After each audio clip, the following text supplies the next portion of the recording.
Hello developer, আশা করি আপনারা সবাই ভালো আছেন। This is Lamid Motaleb. তো আজকে আমাদের ভিডিও টপিক হচ্ছে ফাংশন। তো ফাংশন বলতে কি? তো এটা বোঝানোর জন্য এখানে আপনারা দেখতেছেন আমি একটা অর্থাৎ ইয়েলো কালারের একটা বক্সের মতো রাখছি। Functions are the blocks of code that programs add a specific task. They are created when some statements are the repeatedly operating in the program. The functions help the reusability of the code is in the program. তো দেখতেছেন the functions help reusability of the code. অর্থাৎ function যদি আমরা ব্যবহার করি তাহলে আমরা ওই ফাংশনটাকে বারবার ব্যবহার করতে পারবো, অর্থাৎ আর আমাদের কোড লিখতে হবে না, অর্থাৎ রিইউজ করতে পারবো, খুবই ইজিতে ইউজ করতে পারবো। ফাংশনের সুবিধা আছে এটা, এবং ফাংশনের আরো কিছু সুবিধা আছে। ক্লিন কোড সিস্টেমের জন্য ফাংশন ব্যবহার করা হয়। তো আমরা যখন ওওপি নিয়ে আলোচনা করব তখন আমরা ফাংশনের বিস্তারিত জানবো।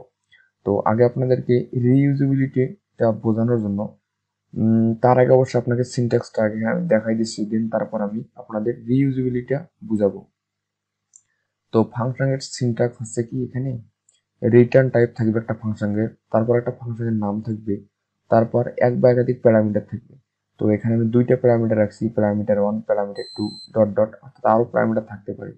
দেন তারপর আপনারা এখানে কিন্তু সেকেন্ড ব্র্যাকেট দিয়ে আমরা এই ফাংশনের বডিটা ব্যবহার করছি। তো আপনারা এখানে মনে রাখবেন যে একটা ফাংশনের কিছু অংশ থাকে যে return type, function name, parameter, then তারপর ফাংশনের বডি। ইউজিবিলিটি বাড়ানোর জন্য ফাংশন ব্যবহার করা হয়। তো চলেন আমরা প্রোগ্রামে চলে যাই, তাহলে বুঝতে পারবেন। তো আমি এখানে ইন্টেলিস আইডিতে চলে আসলাম। আপনারা চাইলে ভিএস কোড অথবা এর অল্টারনেটিভ কোনো এডিটর ব্যবহার করতে পারেন, কোনো সমস্যা হবে না।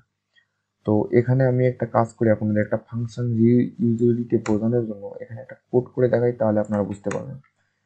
তো ধরেন আপনারা এ একটা ভেরিয়েবল নিয়েছেন 10, ইন্টিজার বি একটা ভেরিয়েবল নিয়েছেন 20। সো ইন্টিজার সাম নামে একটা ভেরিয়েবল নিয়েছেন, এখানে এ প্লাস বি করে দিলেন, অর্থাৎ সামটা আমাদের ক্যালকুলেট হলো এবং প্রিন্ট করতে হবে সাম। তো এখন আমাদেরকে সেমিকোলন দিয়ে রান করতে হবে। তো এখানে কিন্তু আমি রান করলাম, রান হলো 30। তো আবার যদি আমাকে এ যোগ করতে হয় কোনো প্রোগ্রামে, তো আবার আমাকে লিখতে হবে যে যেহেতু আমাদের ইন্টিজার আছে এ দিব, এ ইকুয়াল দেবো আমি 20, সরি এখানে সেমিকোলন হবে, বি ইকুয়াল দিব 30, তারপরে দিব এখানে দিচ্ছি সামনে সাম ইকুয়াল দেবো এ প্লাস বি, বি দিব। এখন প্রোগ্রামটা আবার রান করে, তার মানে এখানে সাম দিতে হবে, এবার সেমিকোলন দিয়ে প্রোগ্রামটা রান করতে হবে। তো প্রোগ্রামটা রান করে দেখেন এখানে 30-50 দেখাচ্ছে। এখন যদি আর একটা প্রোগ্রাম আমাকে তৈরি করতে হয়, তো আমাদেরকে এইভাবে তৈরি করতে হবে। তো এখানে দিব আমি 30, এখানে দিব আমি 30, ঠিক আছে। তো এখন প্রোগ্রামটা রান করি, তাহলে তিনটা সংখ্যা থাকে 30, 50, 60। তো আবার যদি আপনি এভাবে লেখেন তাহলে আবার লিখতে পারবেন। তো এইভাবে আমাদের কষ্ট করার থেকে আমাদের এখানে আপনাদের বোঝাচ্ছি ফাংশনের রিইউজিবিলিটি, ফাংশনের সুবিধাটা বোঝাচ্ছি আপনাদের। তো এখানে দেখেন যদি আমরা ফাংশন তৈরি না করি, এভাবে যদি কোড করতে যাই তাহলে আমাদের অনেক সময় নষ্ট হবে, প্লাস কোড দেখতেও ভালো দেখা যাবে না। তো তার জন্য আমরা ফাংশন ব্যবহার করতে পারি।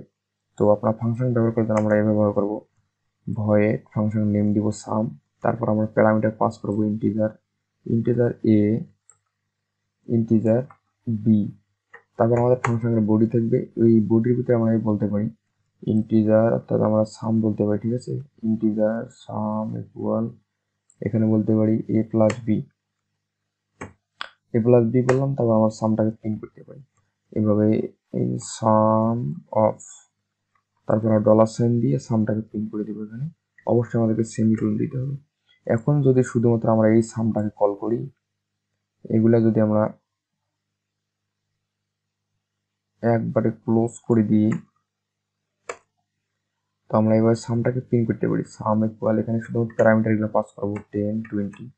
তো এখানে যদি এখন আমি সেমিকোলন দিয়ে প্রোগ্রামটা রান করি, তো আপনারা দেখতেছেন সাম অফ 20 মানে 30। তো এখন যদি আপনি আবার এভাবে করেন, এখানে 30 দিব, এখানে চাইলে আমি এখানে 50 দিব, এখানে আমি আরো সংখ্যাগুলো চেঞ্জ করে দিব। তো এখন যে প্রোগ্রামটা রান করি আমি, তাহলে দেখতেছেন আমাদের কিন্তু আর এখানে বারবার কোড করা লাগতেছে না। আমরা এখানে একটা ফাংশন তৈরি করলাম, এই ফাংশনে আমাদের ডাটাগুলো কল আসছে বারবার, শুধুমাত্র আমাদের নাম্বারগুলো চেঞ্জ করে দিতে হচ্ছে। তো আশা করি আপনারা এখানে বুঝলেন যে আসলে ফাংশনের সুবিধা এবং অসুবিধা। তো আজকের ভিডিও এই পর্যন্তই। আল্লাহ হাফেজ।